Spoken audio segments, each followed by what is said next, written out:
Alright, hello everyone, and now welcome to, well, the second game I'm casting today between TBCBM and Lin. Lin with an interesting Farseer Tauren Chieftain, Reign of Chaos style play in game number 1. We'll see what's going to be going down here in game number 2. The map is Dalaran, as TBCBM has spawned as the red undead over here on the top left-hand side of the map. Meanwhile, over here on the bottom right, well, Lin is spawning as the blue orc. Are we most likely going to be seeing a Blade Master? I do believe so. At least it's not 5 of 5 of the same strategy over and over again. But interesting strategy using that Raider teleporting strategy. And by having Raiders, you know a lot of the times Undead players go for a rather Crypt Fiend heavy army. Crypt Fiends just generally very useful. Crypt Fiends, Raiders. Undead having a difficult time trying to battle those Raiders. And the Raiders, if you are able to keep them alive, maybe perhaps some sort of heal, being able to have them retreat very quickly because they do move very fast across the map, you can effectively dive a base, get a couple of attacks in, and then pay for the Scroll of Town Portal and escape. And you're just trading bases, trading a base, and as the units are just trying to come back in over and over again, and that does begin to take a bit of a toll. We are going to be looking at a Grunt now being added here, Voodoo Lounge being added as well. Blade Master does not surprise me on this particular map, perhaps the preferred strategy since there are so many creeps on the map.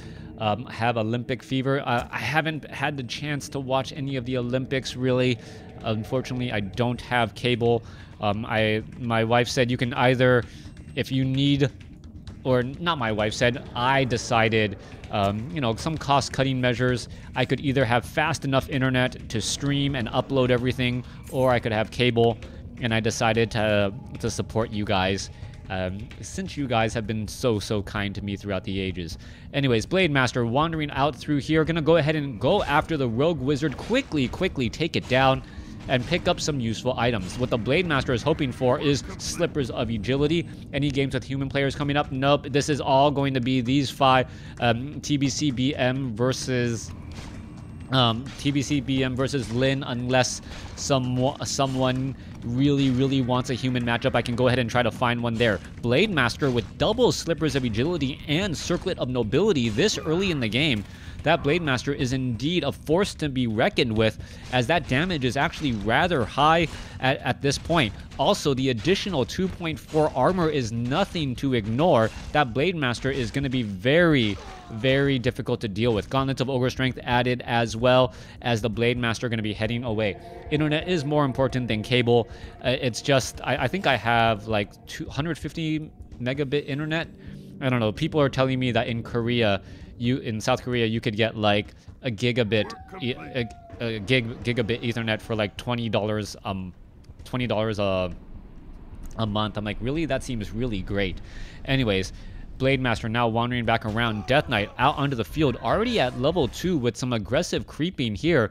And this is a good showing by TBCBM. Skeletal Minion gets taken down. Blade Master now going to be focusing down some of these Skeletal Minions there. The Skeletal Minion able to slip away. And now you just see damage being absorbed. Another good micro there, as Skeletal Minions could in fact feed that Blade Master to level 2. Units are going to be backing off once more, as the Blade Master is going to be doing a little bit of chasing again. Alright, Blade Master chasing after those units, unable to get back, but the Blade Master is very deep inside enemy territory. He does in fact have Wind Walk, but the Death Knight, could he perhaps try to use a Death Coil and perhaps Dust of Appearance to finish off the units? Death Knight just going back after over here. Gonna go ahead and try and surround this one Grunt. Grunt is dangerously low on hit points, down to 23 hit points. It gets taken out, as Lin does a great job there. Blade Master tries to run away. Well, the Crypt Fiend, what is it? Those little spiders does not work while you are Windwalk, as the Blade Master now heads back away again. Going after the Murlocs here. There are 4 Crypt Fiends out on the map. Blade Master could try and come across, focus down some of these units. You can see damage being added up onto the Crypt Fiends already. Death Knight with the Death Coil in time, as the Crypt Fiends are just putting pressure back onto that Blade Master. Blade Master trying to chase after that unit. Is it going to be able to escape? No, it will not. Pretty much running all the way over into the water, only to easily get taken out. I don't know. I would think if a Blade Master is walking through water, you can see him, right? Like, you can see his footsteps, and you should be able to attack him.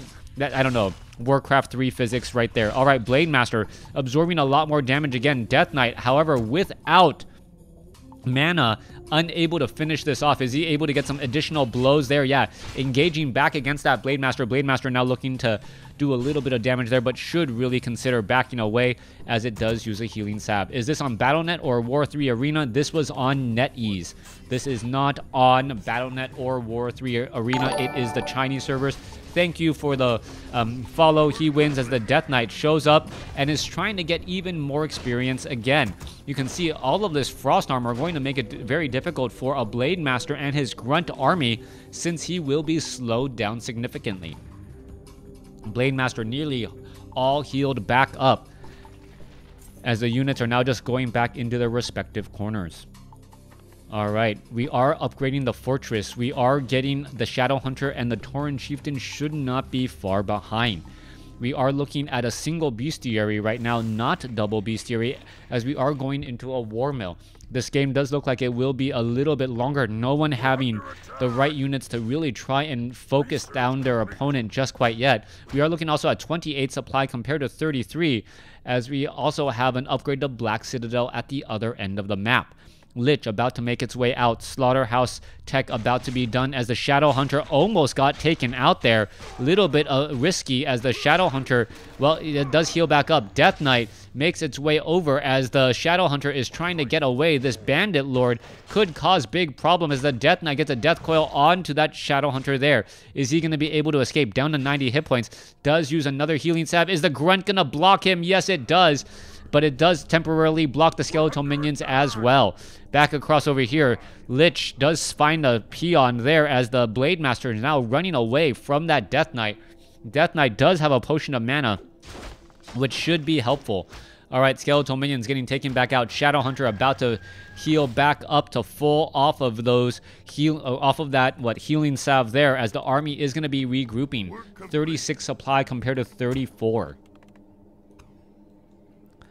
Lich making its way back down to the south here. You can see the Bandit Lord is currently invulnerable, unable to take any damage whatsoever. Does drop a very powerful item, but does have 6 armor, which is very difficult to deal with. Alright, ensnares now coming in. Both sides getting into the relative army that they want. Skeletal minions, pretty much free experience now for the Shadow Hunter, as the Shadow Hunter going to go ahead and engage the Bandit Lord. Should be pulling back here. No reason to engage it by yourself, but the Blade Master does have an Orb of Lightning. Alright, there's an ensnare there. More attacks getting underway. Are we perhaps going to see a Hex? A Hex could go down on the Bandit Lord to prevent any sort of, well, any additional items. Tomes of Experience also on the Shadow Hunter. Robe of Magi, very good, as the Shadow Hunter will have all of that extra mana for all of that spell casting. Now, both sides have not decided to set up an expansion as of yet. I'm assuming both players are going to be looking to mass up to about a 48 to 50 size army and then try to hold in that position there. They're going to look to, thank you for the subscription, Fat Pumpkin. They're going to look to hold that position right there as the, well, there goes a Rock Golem as the Blade Master now looks to back off. Level 3 on the Blade Master, level 2 still on the Shadow Hunter, but significantly higher because of that very, very important, well, Tome of Experience that was placed down earlier. Lich with an Orb of Corruption. Are we going to be getting up a Naga Sea, which since the Black Citadel is done, that is going to be important next as the Shadow Hunter now makes its way back off to the north. Let's take a look. Blade Master, does he pick up the item? Did the Blade Master pick up the item? No, he did not. Why would you try and just head over there, not steal the experience or pick up the item? No room at all. As, well, where is that Death Knight? Death Knight back off to the north here. Orb of Corruption onto that Blade Master for a split second, but we did see a purge onto the Obsidian statue, making it move a little bit slower. You can see it is still moving slowly, but the Blade Master is currently affected by the affected by the Frost Armor as well. All right, Renegade Wizard, Potion of Invulnerability. Shadow Hunter does pick it up. Scroll of Speed now being used. Blade Master going after some more units. Takes down one Obsidian statue and now runs back again. Banshees are out. They are cursing that Blade Master. So it is going to be Orc Tri-Hero going up, most likely Undead double hero, perhaps with a Naga Sea Witch as well. But the Banshees curse is going to really nullify much of the damage that the Blade Master does. All right, Blade Master finishing off some units. Gets Claws of Attack +6. Very useful item once more. Blade Master, there is the win or critical strike there as the Shadow Hunter picks up a little bit more experience again. Blade Master in a little bit of trouble, needs to perhaps unload an item in order to get a Potion of Invulnerability. Giving the Slippers of Agility or maybe the Circlet of Nobility to the Tauren Chieftain should be extremely helpful, as the Blade Master, yep, there he goes. Who did he give the Circlet of Nobility to? I don't, oh, maybe the Shadow Hunter, or did he already have that? I thought he had that item already.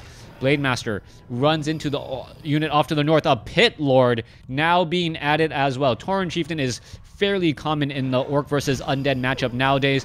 Going to Fortress. All right, Tauren Chieftain going to try to speed on in here. Is it going to be able to stomp? Unable to get a big stomp across all of those units there. As you can see, Speed Scroll, Curse, all of these units coming back across. All right, a quick Hex onto the Death Knight. Kodo Beast trying to run away, taking far too much damage, gets taken back out as it regurgitates a Crypt Fiend. Tauren Chieftain gets another stomp here. Banshee getting cursed as well. Howl of Terror across multiple units as the Blade Master is going after the Obsidian statues. All right, Healing Wave. Shadow Hunter in big trouble. Is he going to be able to get away? Down to 44 hit points. Needs a Potion of Healing and gets it in time to shake off that Death Coil. Blade Master going to continue to engage here as we see an Ensnare go down on another Obsidian statue. It is a bad day to be a unit and a good day to be a hero, as the units are just falling left and right. All right, let's take a look. Kodo Beast going to go ahead and try and run away. You can see so many debuffs. Shadow Hunters, well, the Kodo Beast gets sliced down again as the Shadow Hunter does another quick Hex there. All right, Shadow Hunter using another Clarity Potion and Snare onto a Crypt Fiend. Let's take a look back across off to the north. More units getting taken down. A big stomp comes across as the Pit Lord, well, tries to get away as another Crypt Fiend gets taken down. No big purges as of yet. Perhaps there is another Ensnare there. Pit Lord out of mana. The Shadow Hunter still running back around. There is another Healing Wave going across multiple units as the Shadow Hunter is once again low on mana. Blade Master trying to finish down the Lich, or perhaps trying to finish down the Pit Lord. Both of them could be easy targets. Blade Master now unable to go after the Lich, though, as the Lich is currently invulnerable. Death Knight should be able to get enough mana here for a Death Coil onto that unit, as the Kodo Beast, well, is now currently being digested. Death Coil saves the Lich as the Frost Armor does go down in time, as we now see a Scroll of Town Portal. Are the units going to end up falling? Banshee could get taken down. Yes, it does get taken down, as both sides losing lots of units, but Lin doing a great job here. Fortified armor on the Orc Burrows. And, well, the downside is, I did see it mentioned, no Dispel for the Orc player, but getting those Spirit Walkers are just too vulnerable. The Spirit Walkers are only effective against the Obsidian statues. They're weak to the Crypt Fiends. Also, Spirit Link would just encourage the use of Destroyers, and with Howl of Terror, those Destroyers would actually eat the debuff off of the Howl of Terror and then just become that much stronger. Yes, there isn't many heavy units on the map, but once the Destroyers have mana, they do in fact deal a good amount of damage. Meanwhile, in the corner, we can see what the Death Knight now raiding out this Dark Wizard creep camp. Pit Lord now being brought over as well. Easy damage across multiple units. You see a polymorph onto that Crypt Fiend right there, as the Dark Wizard looking to finish off some more units. Kobold Taskmaster with a couple of bashes in there as well. Death Knight could get to 4. The Lich could get to 3. Pit Lord will definitely get to 2, as the level 8 Dark Wizard and level 3 Geomancer are all that is left. Actually, I don't know. Will a single level 8 unit actually be enough? We do see some skeletal minions joining in on the fight to try and take down the Lich here. Could get taken down. There you see Pit Lord does get to level 2. Lich will get to 3. Items. Amulet of Spell Shield will absorb a Hex. That could be very, very instrumental in trying to keep the units alive. I've seen Orc players purposely hex an opponent's unit the Death Knight in particular, to try and make sure that it is unable to get a Death Coil off. All right, units are now back out. Blade Master in a little bit of trouble. Potion of Invulnerability currently out. Blade Master is still in position right here. Frost Armor right there. Death Coil saving a current Acolyte, but a 183 critical strike quickly puts an end to that. Abomination, well, now moving out as well. As we're taking a look off to the top right, a good expansion is already underway. Blade Master sitting at level 4, gonna be able to get to level, maybe able to get to level 5. I don't believe we're gonna be able to see a Doom Guard. Doom Guard would absolutely be amazing to look at. All right, Banshees at Adept training, a little bit more mana. Obsidian statues are here, ready to go. Pit Lord, ready to engage. Here you have the cleave attack coming across multiple units. Howl of Terror, minimizing the damage. Banshee, well, taking a, well, there's a miss right there, critical miss, another miss there, as the Tauren Chieftain just, well, so to speak, puts his foot down and takes out that Banshee there. Kodo Beast eating an Abomination, but it's going to be slow to digest. Kodo Beast now, priority target number 1, as that is a 7 supply swing. Tauren Chieftain continuing to engage here, as this Kodo Beast has nothing in its belly, putting his foot down once more, as the Tauren Chieftain with 5 armor and 1,000 hit points able to absorb a good bit of damage. However, things are not looking good for, who is actually winning out. And so far, things are not looking good for the Undead. Even though that Kodo Beast was just taken out, the supply 60 compared to 40 is a very, very big deal. Kodo Beast in the back still slowly digesting a unit. That is a 4 supply loss right there, as units are still continuing to drop. Death Knight notices the expansion off to the north here. Things are going to become more problematic. It does not look good for the Undead. Undead most likely will get taken out here. There's a big Death Coil trying to save the unit there, but the Death Knight still low on mana.